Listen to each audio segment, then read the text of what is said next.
Welcome back, Miners. My name is Tracy Kriegel. I'm a counselor here at Student Wellbeing. And hi, my name's Amber Johnston, and I'm also a counselor here at Student Wellbeing, and it's time for your morning cup of Joe.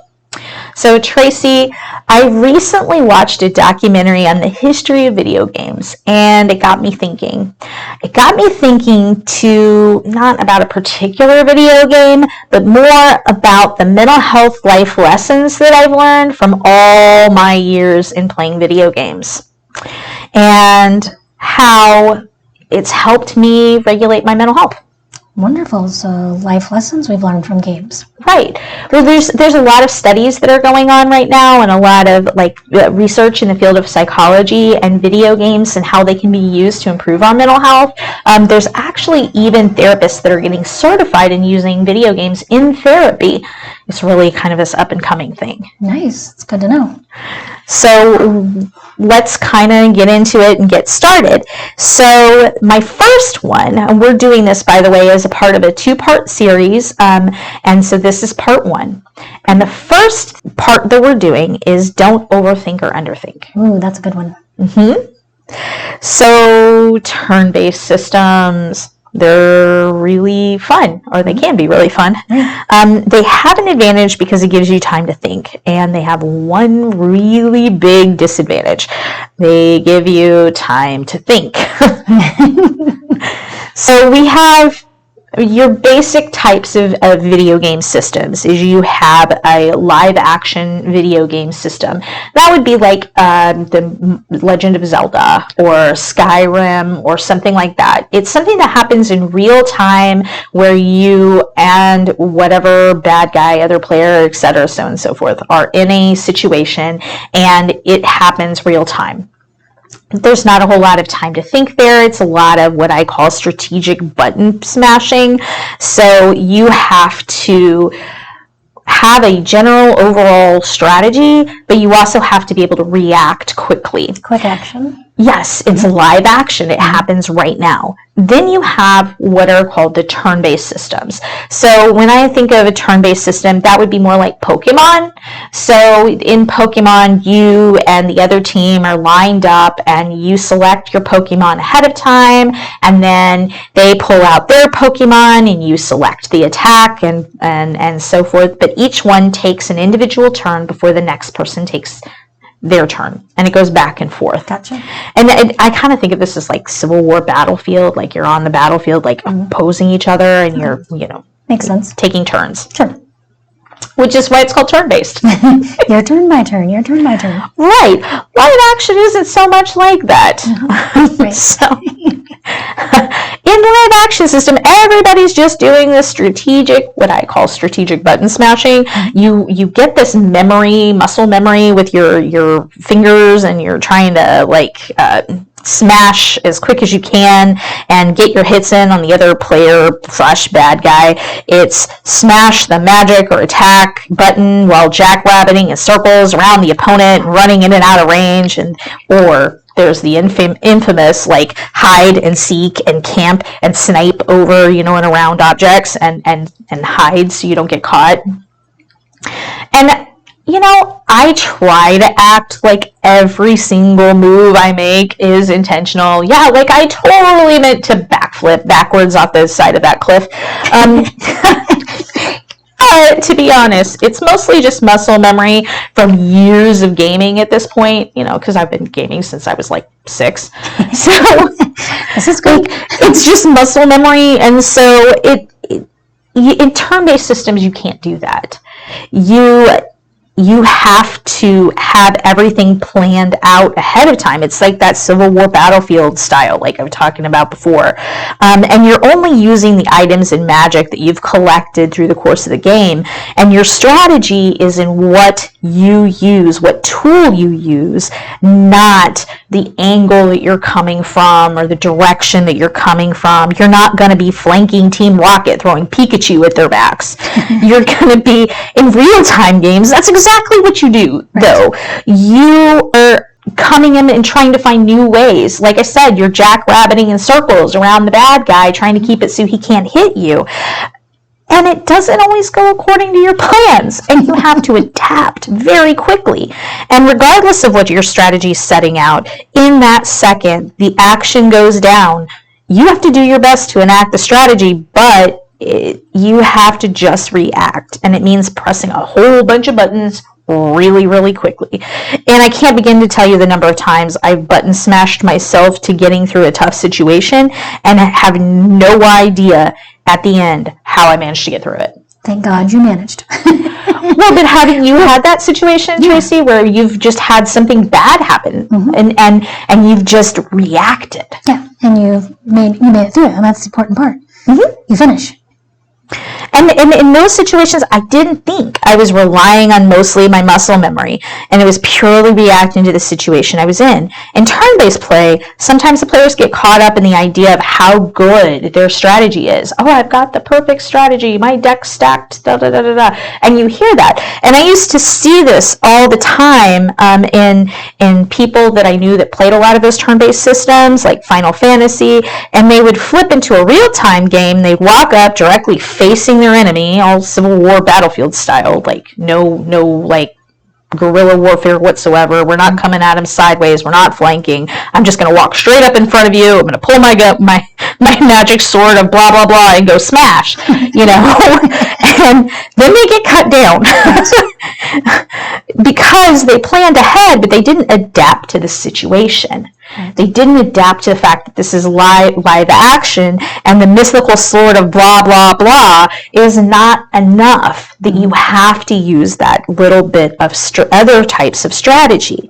So, underthinking is the same thing. It's just smashing buttons. And it's a terrible strategy for most games, but there are situations in life.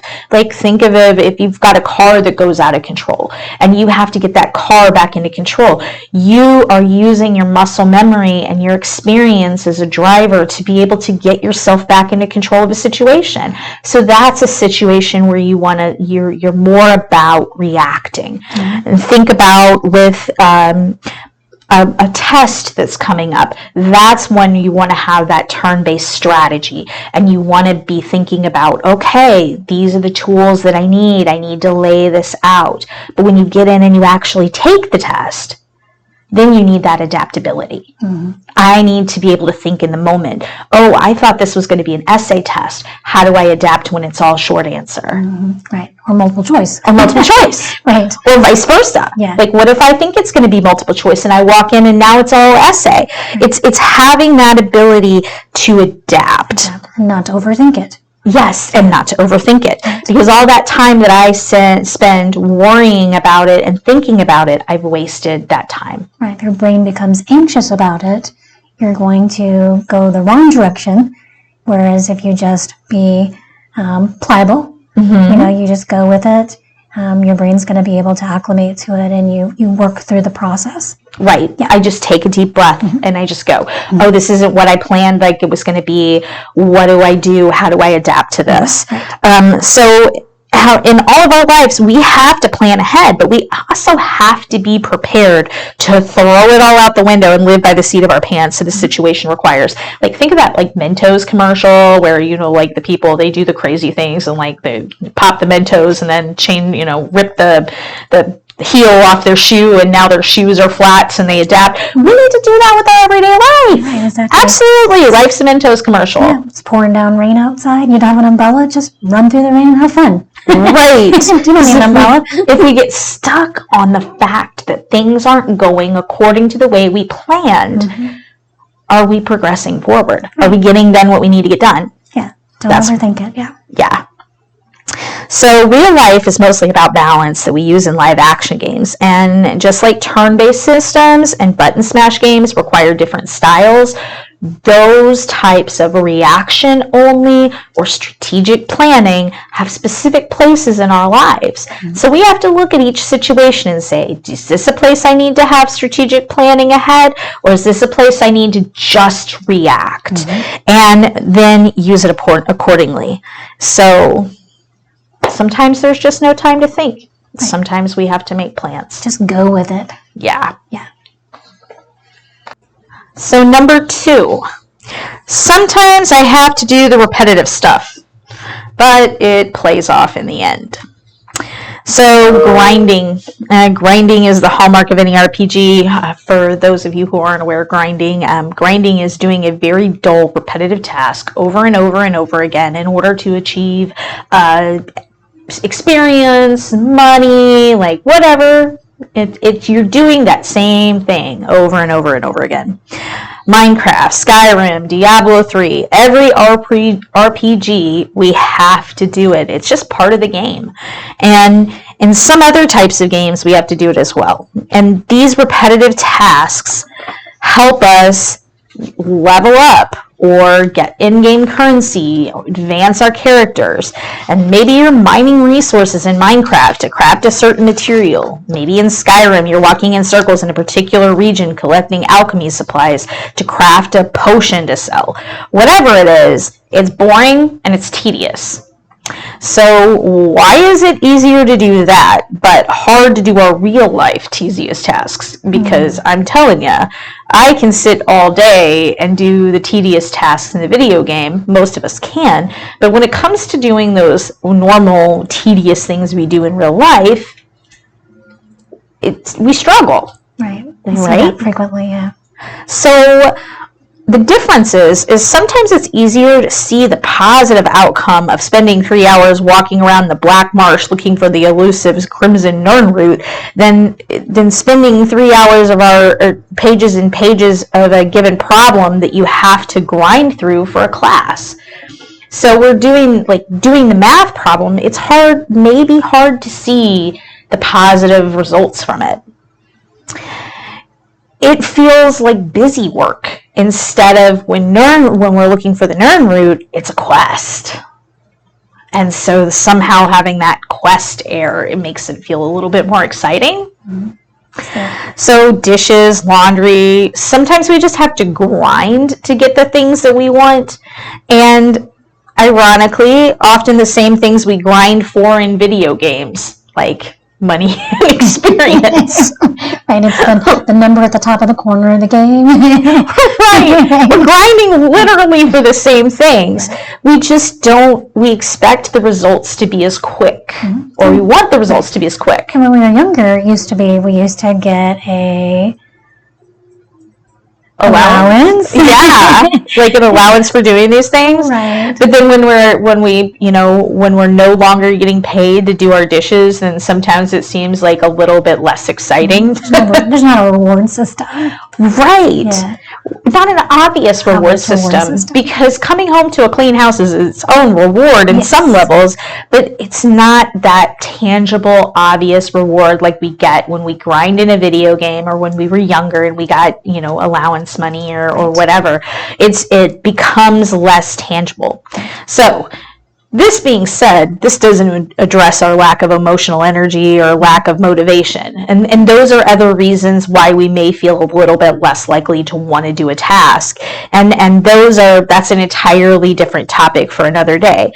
But this is just that frustrated feeling we get when all of the laundry got done only to turn around 5 minutes later and there is more laundry to do. Oh crud, the towels are piled high. Where did this come from? I always get it all done and then find one sock. Yeah. Like, I don't know about you, but I don't know if my socks, I don't know what they do. They multiply, and they like to multiply behind my couch. Right. Yeah. My son's dryer, my washer, we pulled it out the other day, and I'm like, wow, where'd that pile come from? There was hidden socks, a shirt. Oh my gosh. Yeah, they were just congregating back there. They just leaped back there. They grew legs and walked. Yeah. So we just have to think about how satisfied you feel when it's finally all done for 5 seconds. Right. And we'll do, we've got another podcast on motivation, and that gets a little bit more into that kind of stuff. Right.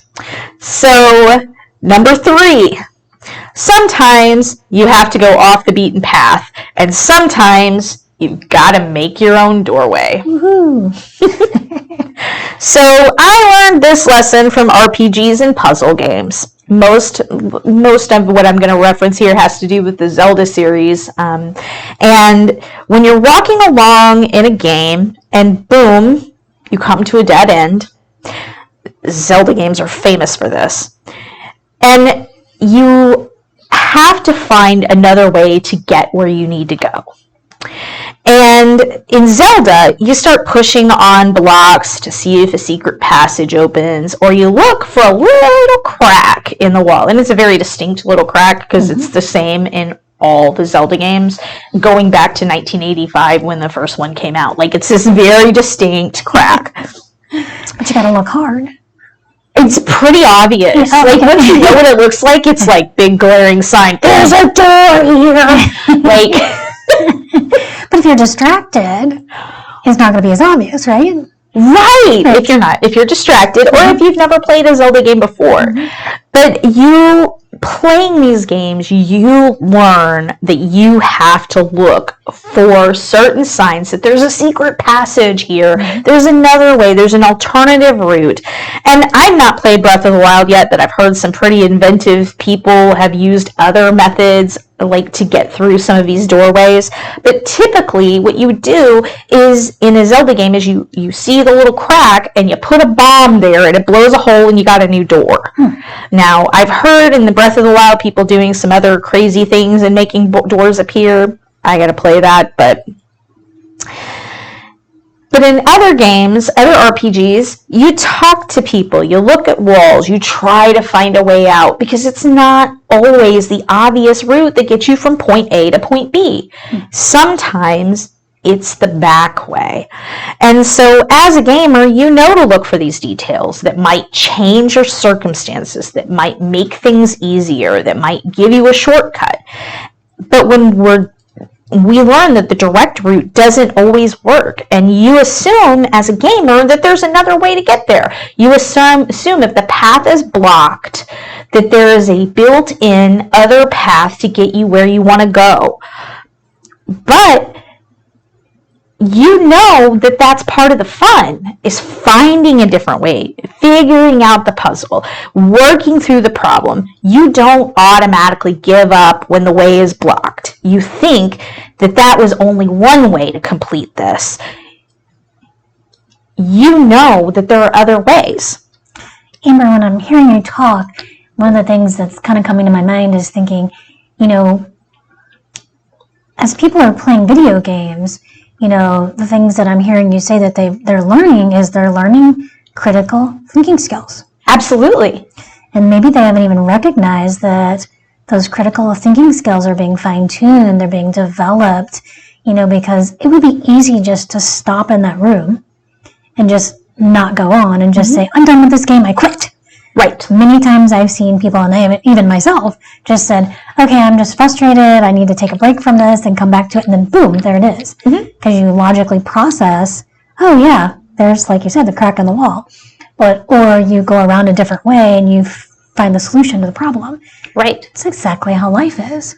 Yes, but sometimes we forget to take those skills and adapt them to real life. And here's the thing, when we're playing video games, we're constantly looking for Easter eggs, like, ooh, if I push in this bush, I can walk back into there and find a secret room that developers use to hold all the weapons.